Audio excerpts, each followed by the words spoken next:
Okay, let's go on with part 2 of this, and we're going to see how we could have got x of lt a different way here. Basically, we could have taken and kind of used Ohm's law in effect. So we know x of lt equaled 18.84, and we're actually going to calculate some other things first, and I think we're going to see the other way to do x of lt. But anyway, we know the applied voltage. Applied voltage was 100 volts AC. You see it right here. And we can take IT times XL to get EL. So the E of L of both L1 and the E of L2 are 33.3 and 66.6 volts respectively. We're going to see how we got that here. And I did skip the current, so let's go back here. We have to calculate total current, which is just as simple as dividing voltage by x of lt, and that's what I meant to do before I advance the slide. So let's do that now, shall we? So I'm going to clear my calculator as soon as I find the clear button. Sorry, I'm not familiar with this Windows one so much. We're going to take 100 volts AC, which we find right there, and we're going to divide it by x of lt, which is 18.84. And that is in K, so we know our answer is going to be in milliamps because K represents 10 to the third positive, and our answer will be in 10 to the third negative, which is milliamps. And sure enough, 5.3. So we came up with 5.3 milliamps. And again, we're going to take a look at that on our next example. So, we've got, just wanting to know, total current. Now, the way we can find the x of lt, obviously we got the same value here, so the finding one versus the other would be the pretty easy. But we can go ahead and add them together to get total x of L. So if we take and add 3 henries plus 3 henries, not a big surprise, 6 henries. So we got 6 henries, and we got to apply 2 pi F L. So we've got everything we need right there on the screen. We're going to say 2 times pi times frequency, which is 60, times L, which is the total of the 2, which is 6, equals, and we come up with a value of 2.261 K ohms. Now let's go ahead and round that. We know that's equal to basically, and they may or may not have rounded it, but I think we can figure it out. But we know this answer is 2262 ohms.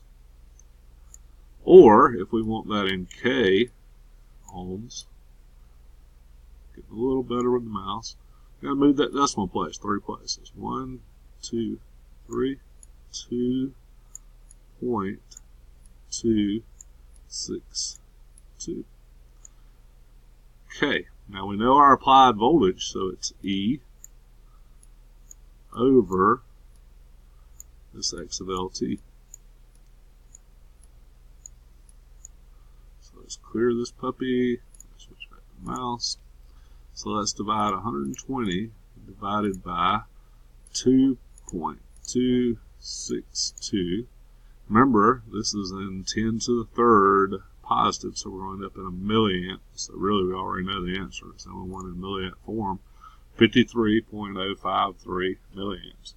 So again, we were able to pretty well calculate that and get our answer just by taking this step by step by step. So let's do it again. Alright, of course it's wanting just the voltage drop across this first one. So got interrupted there a little bit, but I think we're back to just counting the voltage drop across L1 at this point.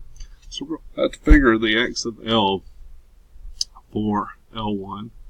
So let's do that. So remember that formula is, no surprise, 2 pi FL, so we got to get the inductive reactance of L1 here, and then work our way toward the right answer.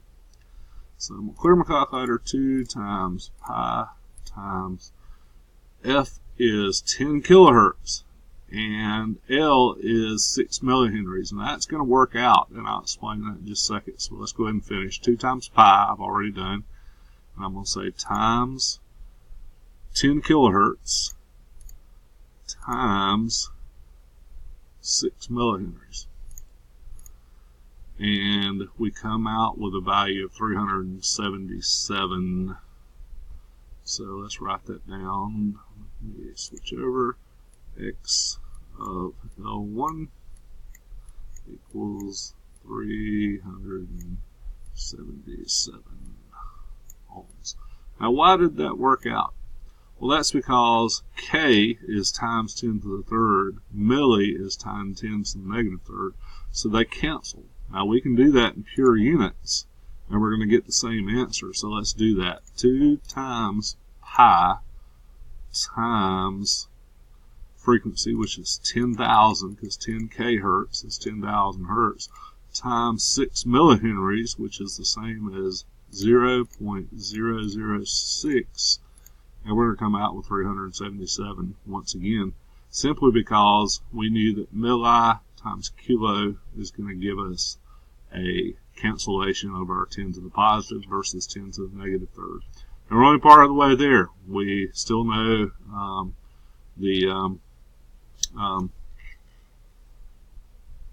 X of L1. We got to get X of L2. We got to figure our current, and then we got to get our voltage drop here. So let's do X of L2. So I'm going to clear this. So it's going to be the same thing. We don't have to do nothing but our units. 2 times pi times times 10 times 4. And again, those units cancel out. So X of L2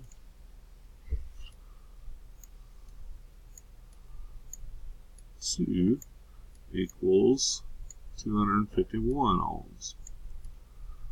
Well, I can do the math, and I can get my X of L total. So I'm going to clear out my calculator again. So I can say 251 plus 377 equals, that worked out pretty neat, 628. So I'm going to write that in, and we'll do total in a different set. X L total equal 628 ohms. So there we go. So now we can divide our voltage, which is 10 volts AC, 10 divided by 628 equals, and the reason for that is our formula is E over X of L T to get current. So we've got, might as well say 16 milliamps of current. We've got to move that 1, 2, 3 places. So that's 16 milliamps of current flowing through this guy. So 16 milliamps of current coming through here. And sorry for the bad drawing, but you get the idea. Now that we know the current flowing through, we can calculate the voltage drop across R1. R1 has an X of L 377. So remember, all we have to do to get that is apply Ohm's law. And Ohm's law says voltage equals I times X of L1. So we're going to take I, which is 16 milliamps. So I'm going to express it as unit 0.016 times X of L1 was 377. And that equals 6.032 volts. I think we're safe rounding to 6 volts. And boom, that is our correct answer. So it's just that simple. So what happens if we add a resistor in? to a coil we're going to see here. So we've got a 1K resistor, and we've got a coil that has a value of 1K after we do the 2 pi FL on it. So it comes up with 1K. It's pretty simple. You'd think we would just add them together, but let's wait and see, because it's telling us, no, that's not what you do. That's what NIDA is telling us here. And it even says, notice, cannot be directly added. So let's see what we have to do. R and X of L are not exactly the same quantity. They oppose current flow differently. In a pure AC resistive circuit, when current is 0, no voltage drop develops across the resistor. So if we have no current, we have no voltage drop. Pretty easy to remember. As current increases, a voltage drop is developed across the resistor. And voltage and current are in phase. And what it's saying there, just to make sure you understand that, is, let's use a different color. Let's use, well, green's what they use. Let's use, we'll go back to red, reddish pink. So as current increases,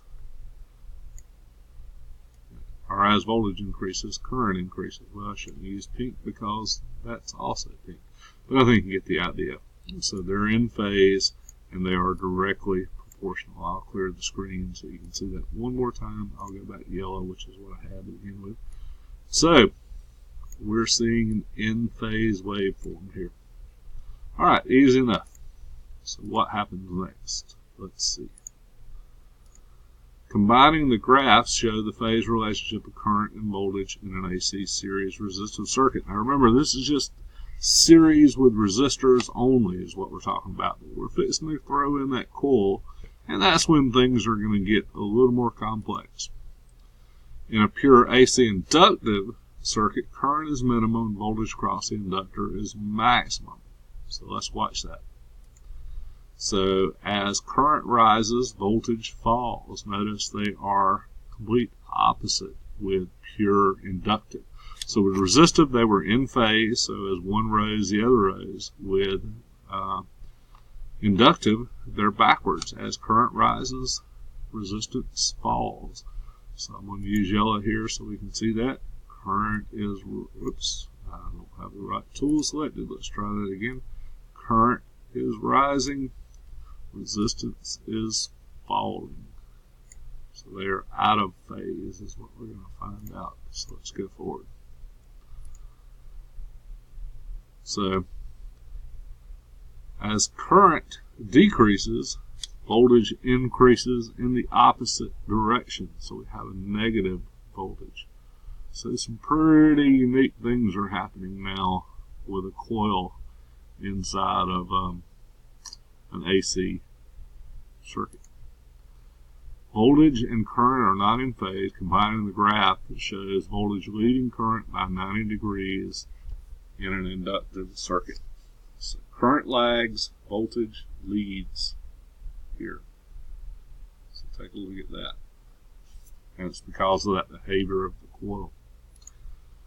To help remember this relationship, remember the word Eli. Voltage in an inductive circuit is before current. Eli, voltage, E. L is inductive, and I is current. Eli, voltage leads. Comparing the resistance and inductive graphs illustrates why R and X of L cannot be added directly, because they're at different points, they're out of phase, we can't just make the addition. So we're going to see how in the next video. So I'm about to pause this again, 15-minute limit, and save it, and we'll find out what we do in the next episode.